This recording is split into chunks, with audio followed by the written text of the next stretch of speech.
हरे कृष्णा। आप सबको राधाष्टमी की बहुत बहुत मुबारक। अब कईयों के सवाल है कि राधाष्टमी करनी कैसे है। देखिए, जो राधा रानी है वो प्रेम की प्रतीक है। एक छोटी सी कहानी है इसके पीछे कि जब भगवान कृष्ण राधा कृष्ण जो है वो अपने धाम से लीला करने के लिए जब धरती पे आ रहे थे, तो राधा रानी ने भगवान कृष्ण से कहा कि मैं आपको देखकर अपनी आंखें बंद कर रही हूँ और ये तभी खुलेंगी जब आप मेरे पास होंगे, जब मैं आपके दर्शन करूँगी। आपके दर्शनों से मैं जो आपकी अपनी आंखें हैं वो खोलूँगी। तो जैसे ही हमारे राधा रानी का जन्म हुआ विश्वभानु जी के घर पे, तो हुआ, जन्म तो हो गया, लेकिन इन्होंने कितने दिनों तक अपनी आंखें नहीं खोली। तो ये बात जो है गोकुल मथुरा सब में पहुंच गई कि इनके घर जो लाली हुई है उन्होंने आंखें ही नहीं खोली।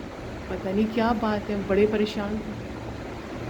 तो जब ये बात नंद जी को पता चली, यशोदा मैया को पता चली, तो वो उनको देखने आए तो उनके साथ ठाकुर जी थे छोटे से। तो जहाँ राधा रानी थे झूले में लटाए हुए थे, तो उनके साथ ही जो जब वो नंद जी आए, यशोदा जी आए उनको देखने कि क्या हो गया, इन्होंने आंखें क्यों नहीं खोली, तो उनके साथ ही जो है ठाकुर जी को लटा दिया।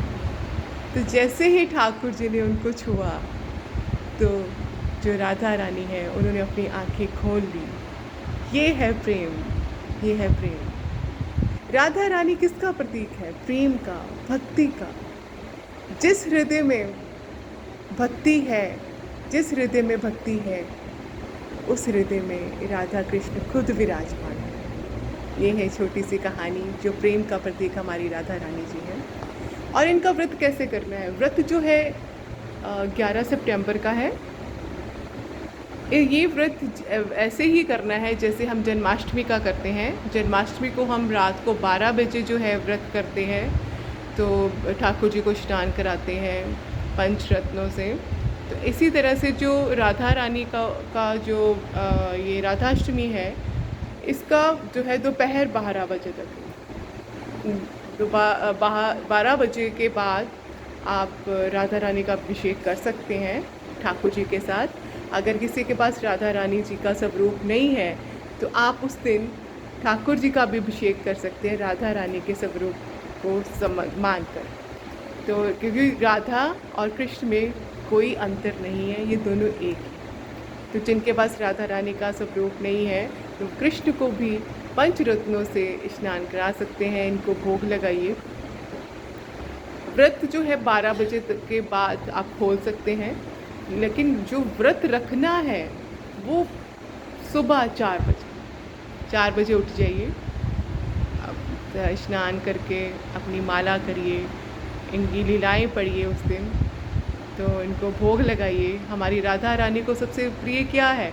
देखिए, जब जिसका जन्मदिन होता है ना, तो उसका जो मनपसंद है उसका वो उपहार लेके जाते हैं उसके लिए। लेकिन हमारी जो राधा रानी है उनको तो कृष्ण नाम प्रिय है, इसलिए उस दिन हरे कृष्ण महामंत्र की माला जो है अधिक से अधिक करिए, कीर्तन करिए।